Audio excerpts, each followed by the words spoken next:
We are here at Maison Lacour French restaurant in Baton Rouge, Louisiana. Just had an excellent lunch, and I'm here with David Torns, Associate Conductor for the Baton Rouge Symphony. David, thanks for being with us. Thanks for having me today.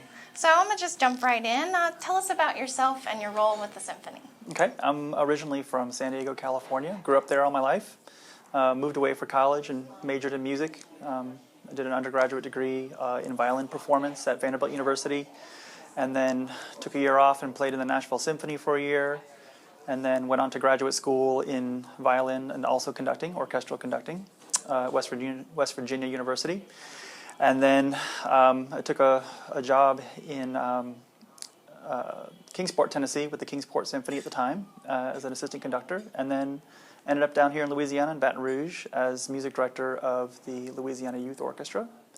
And then that was in 2003, so over that time it's kind of morphed into being the assistant conductor, and then you get promoted to associate conductor. So that is how I ended up in Baton Rouge, Louisiana. Awesome. So when did you become involved in music? How did you get started? I grew up around music. My father is a retired music educator, high school band director, and I was around that all my life, I think, mostly at marching band competitions and getting dragged to his rehearsals during the year and helping him organize music in the summer times and doing a lot of that around that. But I chose not to play a band instrument. I chose to play the violin. I think surprised both my parents, at the age of 5.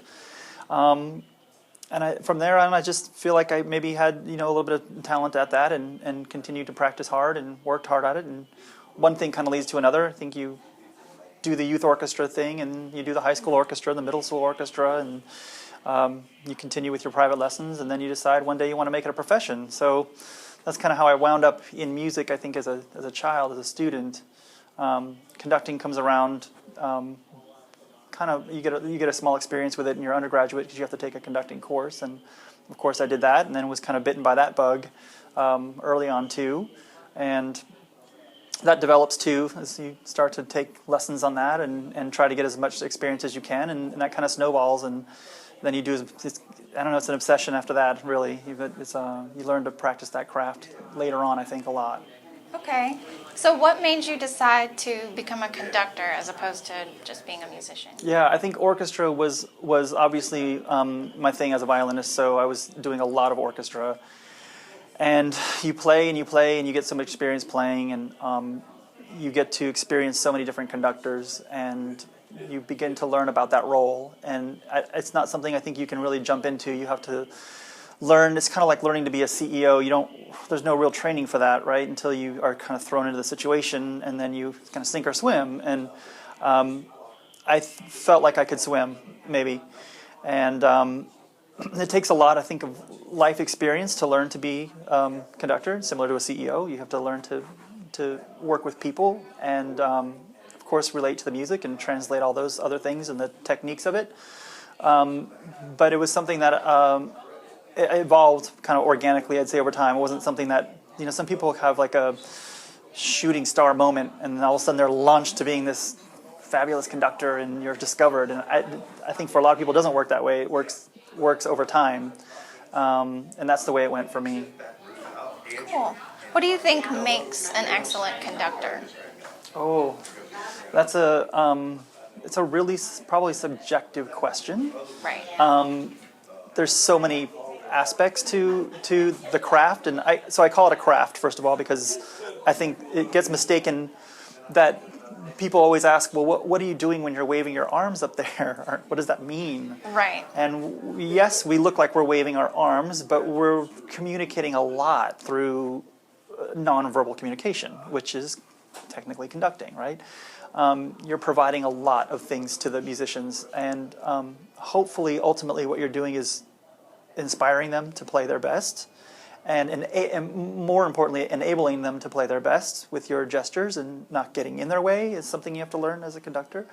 But it's a real craft because there's a technique to it. And then just, I think, honestly, living life helps you to be a conductor because you need to know what it sounds like to have your heart broken. You need to know what it sounds like to be really afraid of something, afraid of death, or to experience death, war. These are all things composers wrote about, and you need to be able to translate those things and feel how that's gonna translate into sound. You're part psychologist also, because you have about 80 people in front of you who have all walked in from whatever life experience they had that day. Right. So you're trying to, you're trying to gather all this into one unified result. Right. And it can be very different when you're dealing with, say, professionals versus students or young people. So I think there is certainly a way to communicate with the orchestra. You know, the days of kind of that dictatorship conductor where you could scream at the top of your lungs and fire people on the spot is kind of over. You know, you have to learn how to really communicate with a wide variety of personalities and abilities, and how to relate with people in terms of what they can and cannot do on their instrument. You need to have the knowledge of what's possible on an instrument, so they don't ask them to do something that they can't do physically. Right. So there's a lot of, I think you never stop learning. There's no way you could ever know everything in terms of what you have to know. So that's one humbling thing about the profession, is that you are just never, you always find out when you're conducting how much you actually don't know, which is scary and humbling, and you have to realize that it's not about you, that it's about the composer and the music and what that is going to come across to the audience. So ultimately, you know, we do a lot of giving, you know, and I think that's what music's about anyways. Right. Wow. I read that you've worked with a whole lot of different organizations, symphonies, orchestras all across the country. What would you say that your favorite thing is about Baton Rouge? Baton Rouge, our community is so unique compared to anywhere else. And I think anyone from Baton Rouge would say that about Baton Rouge. We have a great family of musicians here. And they're all very hard-working people, because they are basically part-time musicians, but professional part-time musicians, which is different than just kind of picking up the instrument once in a while. They have to be able to have their full-time jobs here and then be a professional at night, and we expect a lot from professionals. Right. And I think this orchestra, as a regional orchestra, is one of the finest in the country, from what I've experienced, which is really neat to say. I mean, it helps to have, of course, LSU here, and so we have a lot of faculty from LSU, and they're phenomenal musicians. Right. And we're lucky enough to have them play in the orchestra with us here in Baton Rouge. But there are also some people who are lawyers or high school teachers, or they're doing all kinds of different things during the day. And then they're able to put that aside and pick up their instrument like the professionals they are and come and perform at the highest level.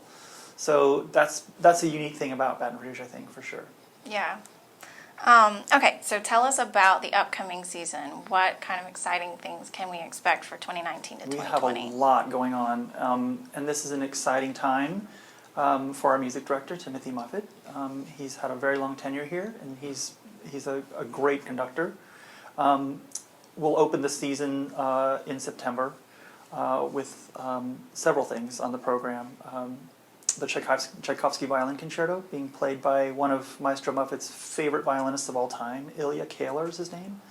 And we're doing a piece by Respighi called The Pines of Rome, which is really fantastic music, and involves some extra musicians that you wouldn't kind of notice, maybe from the balcony, perhaps.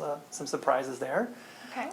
He's doing a piece that he programmed on one of the first seasons that Timothy was able to program a season here as a music director, one of his first pieces from a living composer by Grantham. And so that'll be unique. That'll be something that people haven't heard here in a long time, probably. So that's kind of the opening of the first concert. Some of the other highlights of the season are we're doing a concert themed around space, which is, we're calling it Space the Final Frontier, or Music of Space the Final Frontier. So it'll be a lot of movie-type music, like E.T., the score from E.T., and Star Wars. I think a lot of people are really familiar with this music, John Williams, of course. Right, that's fun. Then, of course, we'll do some things like Holst's The Planets, and we're doing Clair de Lune, Music of the Moon. So it's all going to have a connection with space. And that'll be a lot of fun. Really good for the family to come to, that one. And then we do a lot of different collaborations. We have the Nutcracker with the Baton Rouge Ballet in December, and we get to play live with the ballet, which is a thing that a lot of cities don't have. a live orchestra to play with the ballet. We have so much going on in December because obviously Christmas really, the holiday season really revolves around music a lot. So we have our Home for the Holidays, which is kind of our holiday pops concert, and that is a big community celebration with our chorus and Everett Parker and the Greater Baton Rouge Interfaith Ensemble. This is a fantastic little gospel ensemble he brings, and they sing. So there's a lot going on in the holidays. We have our holiday brass at the cathedral, and that's just the full section from the symphony, along with some of our percussion players and a harpist. And we do that at St. Joe's Cathedral, where we get to play with the organ. So there's a lot of things, again, unique to Baton Rouge that are only happening here. Wow. In October, we'll do something called Bachtoberfest. I've heard of that. That we do at the State Capitol Museum. That's become really popular.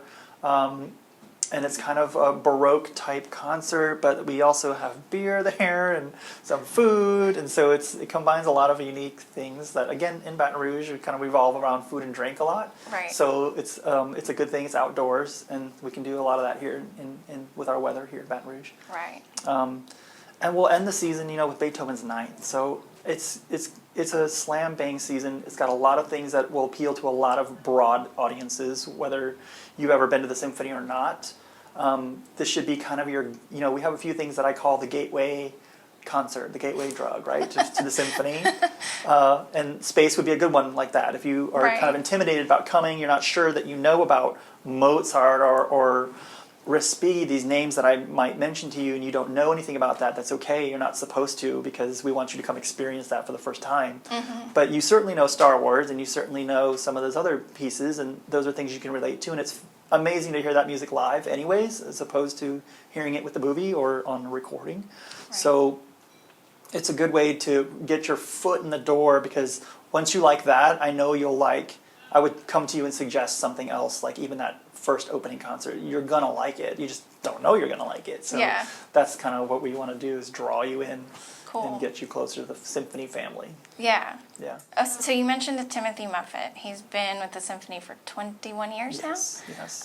So tell us about his time with the symphony, his influence, and his leadership. Yeah, I think every music director tries to put kind of their stamp on their tenure, and Timothy has been so successful with that. I think I've only been here for a certain amount of time for his tenure, but during that time, what I've seen is a huge growth in terms of our community partnerships and the footprint of the orchestra, which is always important to, I think, any music director, is to increase your audience and the broadness of the audience, all ages, races, social, economic background, doesn't matter, because music just flows over all those borders as though they're not borders, and that's important, I know, to Timothy. He's also done a lot of living composers, which is important to him. And he feels that's important for the audience sometimes to hear those pieces that are being done by composers who are living, rather than maybe from 200 years ago, which are just as important. But he's presented a lot of those types of pieces to this audience, and we've experimented some things. We've had some amazing guest artists come in under Timothy's tenure.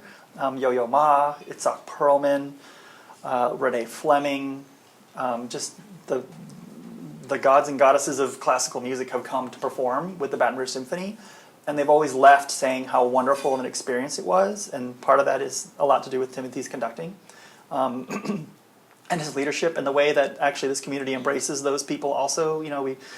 We feed them good food like a southern town would, right? We feed them good food, and we take care of them, and I think they can see something special going on here in Baton Rouge, and Timothy has really built that during his tenure here. Yeah.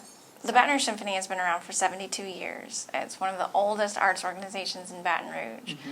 So what are some of the ways that the symphony has evolved over the years to adapt to modern times? I know you mentioned the Star Wars. Is that part of that? Yeah, I think your programming is always going to be a part of your evolution in terms of presenting modern, quote-unquote, modern music, right?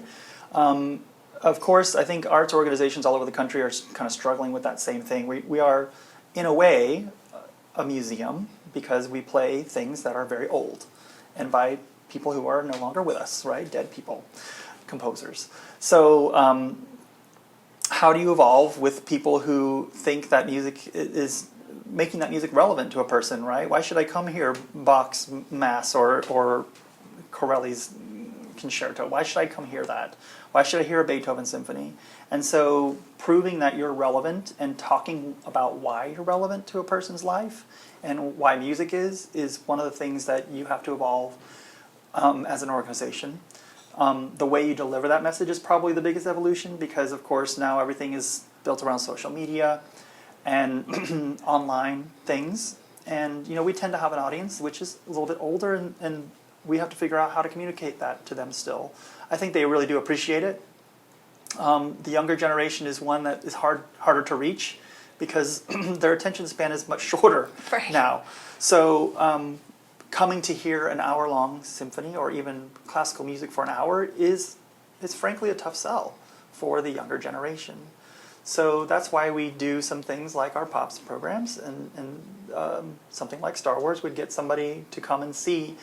And then you open up the rest of the floodgates to Mozart and Mahler and Beethoven and all these fabulous composers who came well before John Williams did and kind of laid that fabric down, the groundwork. So I think the evolution continues, and orchestras all over the country are having the same exact issues because society changes the way it does. And so being creative in how you solve those problems is part of the evolution, I think. Certainly, though, what I've seen is our footprint has grown. Our education has grown. That's a big component of the symphony, and its evolution is how we reach young people, meaning kindergarten through 5th grade, for instance. Our Discovery program is part of that. So yeah, I think the evolution won't stop, obviously, and but it's so they're tough issues to tackle in a nonprofit world, arts world. Yeah. So you mentioned the ballet earlier, how you play with the Nutcracker each year. I just love that. I think it's so interesting. Tell us about that. This is one of my personal favorite collaborations is with the ballet. I get to conduct the Nutcracker. I think everybody grows up hearing the Nutcracker because it's such a big part of the Christmas season, and it's a seasonal thing, so everybody kind of knows that's when you start to hear that music. And you would recognize the tunes, but if I told you the Dance of the Sugar Plum Fairy, you might go, I've never heard that. But then if we played it for you, I would know that. Oh, I've heard that a million times. And so I think a lot of it is that kind of thing, familiarity with people. But there's the aspect of the ballet, which is one of the most important things because the music serves the dancers, and that's what we're there for. And so the Nutcracker here in Baton Rouge has a very special take on the Nutcracker. It's called the Nutcracker, A Tale from the Bayou. And the way we twist that, the way that the ballet twists that, is that they use the backdrops for a lot of the local settings here. So the party scene, which is Act 1, is set in the stairs of the old state capitol. So if you've ever been downtown to the old state capitol, you know that stained glass window at the beautiful top of the old state capitol, and you know the spiral staircase. Well, that is the setting. So that's really unique to us, right? And even the way the ballet opens up during the overture is he's rowing across the swamp to get to Clara, who's sitting on a log cabin in the middle of the swamp. I mean, who else is doing that? Right. Nobody else is doing that. And so that's our twist and our unique tale, and everybody from Louisiana gets it. And I think when people not from Louisiana see it, they say, whoa, that's really creative, and it is. Otherwise, it's the traditional Nutcracker, and if you haven't seen it before, you probably mostly heard all the dances that are all in the second act. But the first act is the party scene that leads up to all these dances that are famous. And they bring in some guest dancers from other ballet companies, and might be New York or Miami, or some unbelievable lead ballerinas, prima ballerinas. And the rest of the cast, though, is local. So I know they're already doing auditions for it. I've seen the posts for the auditions. So I get excited when I know that they're getting ready for it. And it's a big production, and it's really important to our community. A lot of people make it a family tradition to go every year, which I think is also great. And we're lucky enough to play live to it because I think a lot of cities can't actually afford to make that happen, and they end up dancing to a recording.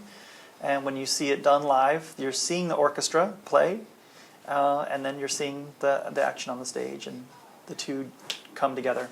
Yeah. It's amazing. That's so special. Yeah. I just love that. You mentioned earlier before we started having this interview that y'all are having to do this in the Baton Rouge River Center Arena, and that's a different theater than y'all are used to, and that offered up some unique challenges. Yeah. Tell us a little bit about that. Right. So our home, which is the River Center Theater, is under renovation, and so it's everybody who was performing there has had to kind of find alternative performing spaces, and the ballet ended up in the arena. And they kind of cut the arena in half so that you have a horseshoe type seating arrangement for the audience. They built a big stage, and then they digitally projected their scenes, which was really amazing, onto this enormous screen. You wouldn't even have known that they were not kind of the real thing. But Wow. I mean, even during that production, it snows on stage when they're dancing and it's snowing. So it's an amazing thing. So they were able to overcome, the not being on the stage in the River Center with an alternative that I think is just as good and magical. And that's what they're going for too. It's really impactful. I'm sure we'll all enjoy being back in our home once it's done, and we can go back to using those scenes, those backdrops that they've had for years. But right now, the alternative is also just as fantastic. So, yeah. Nice. For young musicians who are aspiring to be part of the symphony one day, what does it take to become a member of the symphony? What are some steps that they should take? Yeah, I mentioned earlier that they're so highly trained, and that's really what it comes down to. I think anything that you dedicate yourself to, whether you see a story of an Olympic gymnast where they're getting up at 4 a.m., driving to the gym, having gymnastics, then going to school, then going back to gymnastics, doing their homework, then possibly even going back to gymnastics. It's the same thing for music. They're practicing and playing probably at least a good 3 to 4 hours a day when they're young, and you can do that on your body. They're having their lessons, they're having their chamber music, they're doing youth orchestra, they're doing everything that has to do with music. And you have to be obsessive about it, because if you ask a musician what they think about their craft, they would say, well, I can't imagine my life without music. So you have to feel that way about music to want to do it as a profession. It's a hard profession. Which is why a lot of people, I think, have two professions, because making it just music your only profession is difficult in life.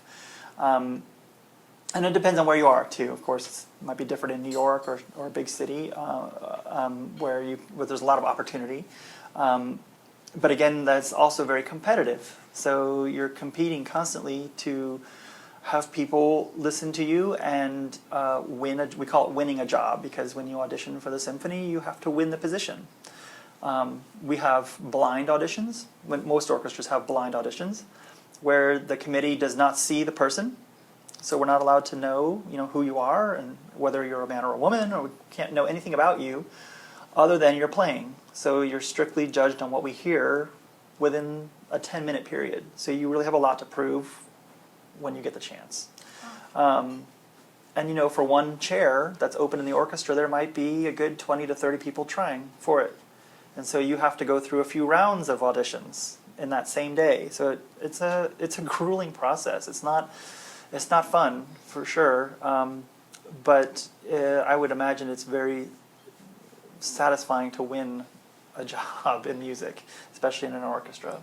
So advice to young musicians, I think, would just be to diligently train,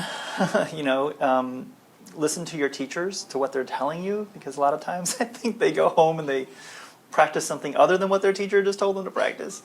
And go to concerts, listen, observe, and listen to the great musicians. So what are they doing? Take notes, find out. So I think you have to be curious about it. And again, you have to feel like, well, I just can't really live without this. I mean, I think a lot of people start instruments and they play in the high school band and they enjoy the music, but they're not going to be musicians. I mean, like professional as their profession. I think anyone who plays music is always a musician forever. Once you have experienced and have learned it, and even if you just sing, you're a musician. Everybody's a musician. But it's different to make it your livelihood. Right. So. So you're also the conductor for the Louisiana Youth Orchestra, and I read that you're a passionate promoter of music education. So tell us about your work with them. Yeah, so the youth orchestra is part of the educational component of the Baton Rouge Symphony. It's called the Louisiana Youth Orchestra, and we service probably a little over 170 students each season. Wow. They come from all over Baton Rouge and the surrounding parishes. So, in fact, we even have one young lady coming all the way from New Orleans this year to be with us each week. It's a long drive for her, but she is committed to her music and to our program, has known about our program. We kind of service all ages, so if you're a young beginning string player and you've never gotten to play in an orchestra, we have a place for you. It's called the Louisiana Junior String Ensemble. And that's where they learn how to first play together. I mean, it's very basic, right? You have to start somewhere. And then as you get older, you can graduate into the Louisiana Junior Youth Orchestra, which is 6th through 8th grade. And that's a full orchestra, so it's your first chance getting to combine with the trumpets and the flutes and the oboes, and then you got all the strings there and the percussion.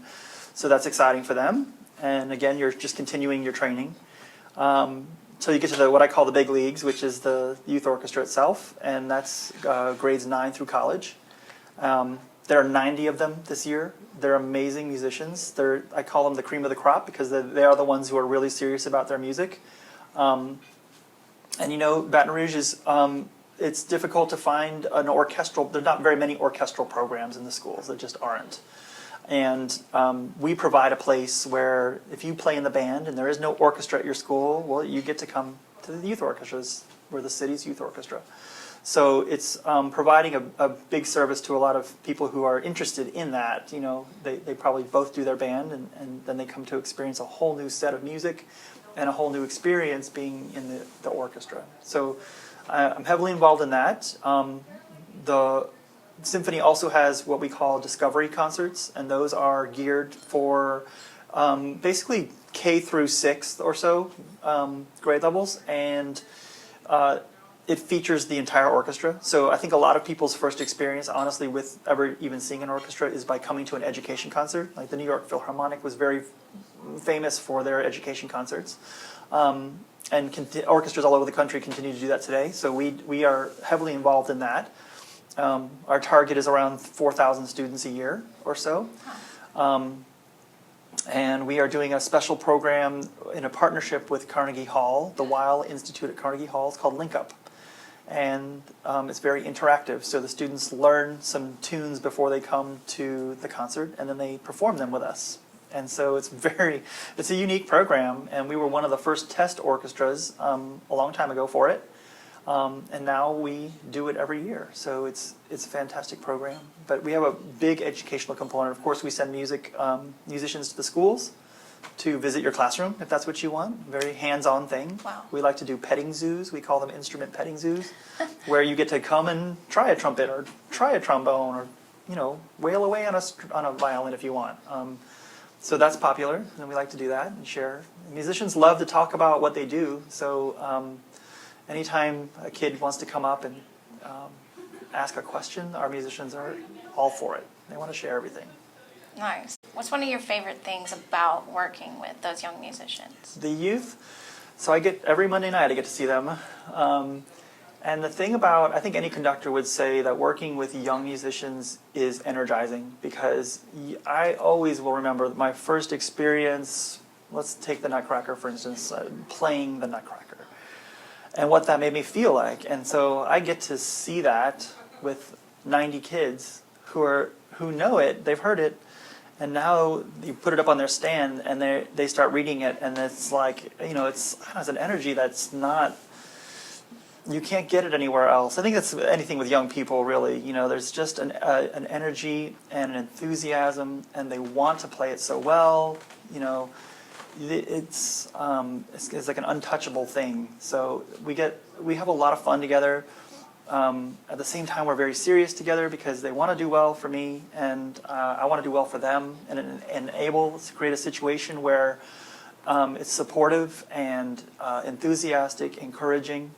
They don't feel like they're competing against each other, but they're part of this team. The orchestra is a big we. You know, as I said, we don't sound like we should, and here's why, and those things. So they're fantastic kids, and I think the energy's unlike anywhere else with youth.